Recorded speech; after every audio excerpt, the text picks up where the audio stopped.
Welcome to another installment of Outside the Ring, brother. Brother? Oh, brother. I went Hogan on you there.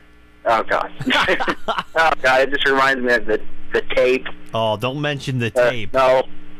I'm not thinking about it. Yeah. Okay, I'm good now. I'm the one, the only, Jason. Murphy! With a sore throat, so I'm not going to do my Murphy or baby. See? I've been struggling with a sore throat all week, so I'm trying to bear with me. I know how that is. Yep, alongside the one, the only, Stone Cold. You keep putting me on the spot. I never think of anything. Yeah, Troy Austin. Our Twitter, Outside the Ring with a number 1. Our Facebook, Outside the Ring. Our email, OutsideTheRing316@gmail.com. yes, subscribe. We need more subscribers, too, so please subscribe. The subscribers sustain us. Yes. We're getting the views. Everyone likes to watch us. They just don't subscribe. Yeah. Just, shame. For shame. For shame. Shame on you. The fingers shake at you. Yeah, so what are we talking about today? We're talking about... are you ready for this game? Yeah, we're going old school. Perry Saturn. A guy who for the longest time just kind of disappeared off the face of the earth. Yeah, now he's doing like a bunch of interviews and stuff, right? Yeah. And there's a recent one where he basically bashes, take a guess, everyone's favorite company, WCW. It seems like everyone loves to bash Eric Bischoff and the way he ran things. It doesn't matter who. Yeah, I'm looking here at the article. I'm trying to figure out where this interview was. It was on another wrestling radio show. It's the IYH Wrestling Radio. In Your Head Wrestling Radio. Like that. What's that? In Your Head Wrestling Radio. They put on okay. Yeah, they're pretty good. But either way, I got the article up too, and I'm reading it, and it is interesting. Go ahead, though. They got two main questions here. The one was, what were his memories of Paul Heyman and ECW? Long story short, there, Saturn thought Paul was great, which he is as a talent evaluator and a story creator. He was. Yeah, and then the next question, which we're going to be talking about here, is. Where did you enjoy working more, ECW or WCW? And he said ECW. WCW was like being in hell. It was the worst it was the worst place in the world. Nobody there was happy. Everybody hated their job. It was horrible there. Everybody was unhappy. From the top to the bottom, when everybody's unhappy, it's a miserable place to be. Everybody just complained all day. WCW made you hate wrestling, which sometimes it did. Well, the only thing go ahead though. Finish up. I'd say something. Go ahead. He goes on. He says it was horrible back there. There was no boss in charge. Anybody could do whatever they wanted. Everybody would complain all the time. The top guys never made the shows. Everybody was unhappy. The only thing that was good about that place was the money. They paid you good money. That's what I was going to get at. And when you've got Ted Turner backing you. Well, I think a lot of guys enjoyed ECW, but the problem with ECW was you had to take a lot of risk. Yep. You look at a guy like little payoffs. Yeah, and you had a little guy like New Jack or someone like that. Yeah. That put his body on the line, jumping out of the friggin' rafters, for God's sakes. Yeah. Through 15 tables, Tommy Dreamer, all those guys. Yeah, and guys like Sabu, who would do these over-the-top moves that he could never pull off right. He would always mess it up. Yeah, and always hurt himself.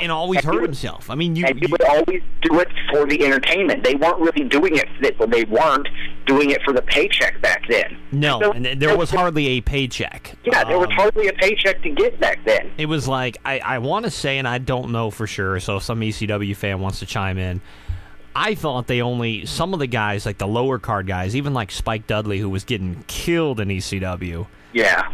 He was only making like $50 to $80 a show. That's nothing. They were getting paid, and this is hard to believe nowadays, they were getting paid less than the TNA knockouts. Mm-hmm. And the TNA knockouts make chicken scratch. Oh, yeah. Yeah. I don't know. I see where Saturn's coming from, and at the same time, he's right when he talks about Paul Heyman being awesome to work for. I'm sure Paul was, but the problem with ECW at the same time was you were having really good matches, kick-ass matches, but the problem was your checks were bouncing a lot. Yep. And there were guys like, Rob Van Dam, for instance, that to this day, from what I was told by people, he still hasn't got paid by Paul Heyman. There was guys that, when ECW went under, to this day, never got paid. They were guys going weeks upon end, Troy, without getting a check. It's ridiculous. That's like if you go to your job and you bust your butt for like 7 weeks straight, and you're doing real good, and you're not getting paid, but you're doing it for the love of the game, eventually that gets old.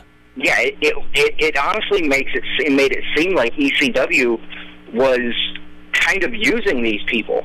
Yeah. Now, granted, they didn't have the backing like WCW had with, like I said, like Ted Turner, that multi-millionaire behind them. Right, or Vince, Yeah. But which raises the question why the TNA stars get paid so much when they're backed by Dixie Carter's parents, who own Panda Energy, which is a multi-billion-dollar company. It's interesting because Saturn was always a pretty decent worker. Yeah. Nothing spectacular. And I think the most memorable thing he did in WCW was with his feud with Raven. That and Chris Moppy. And yes. That's the thing that he people will remember him for. But that was in WWE. Well, that's true. He did something similar to that in WCW with Jericho, I think. He was doing something goofy. I can't remember what he was doing. But he always had that crazy eye. Yeah. I remember The Rock cut a promo on him and said something along the lines of, The Rock hopes you see his hand coming this... what was it? See your hand going this way as I hit your face, your eyes going the other way, or something like that. Yeah, see, so I can slap that crooked eye straight or something like that. Just the best. I'm sorry. That was, he used to get it from a lot of guys, but he's right. I mean, ECW, from all accounts, was a great place to go to work, but at the same time, WCW paid more, and that's why he went. And even he says, hey, this is something that... they paid well. Even Bret Hart said the place was terrible. They misused Bret Hart terribly. But at the same time, he loved the money.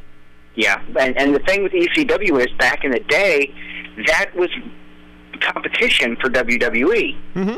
And that, if you wanted to get Vince or whoever from WWE to take notice of you and realize, hey, this guy's not that bad, you went to ECW. Yeah. So look how many ECW guys are in the company right now. Yeah.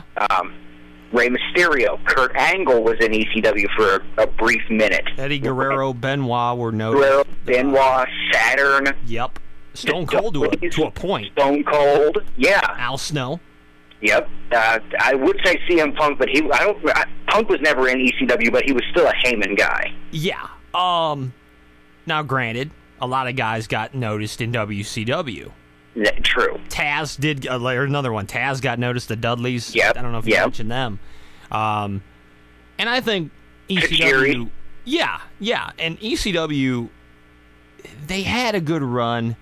They couldn't get on a decent network that would carry their raunchy kind of stuff. Yeah, because if I remember right, ECW was on at like midnight, maybe even later. It was very hard to watch an ECW show, unless you were a tape trader. Yeah. Kids today are like, what in the hell is a tape trader? Yeah. Go look it up.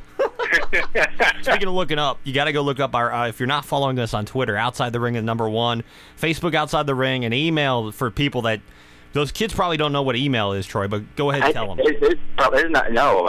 like, email, what is this email? But if you're still into that, it's outsidethering316@gmail.com. Absolutely. Tomorrow we'll figure out something else to talk about. We let it of our pants here. We just find it the day of. It's a slow headline day. It is, and it has been for the past few weeks. Unfortunately.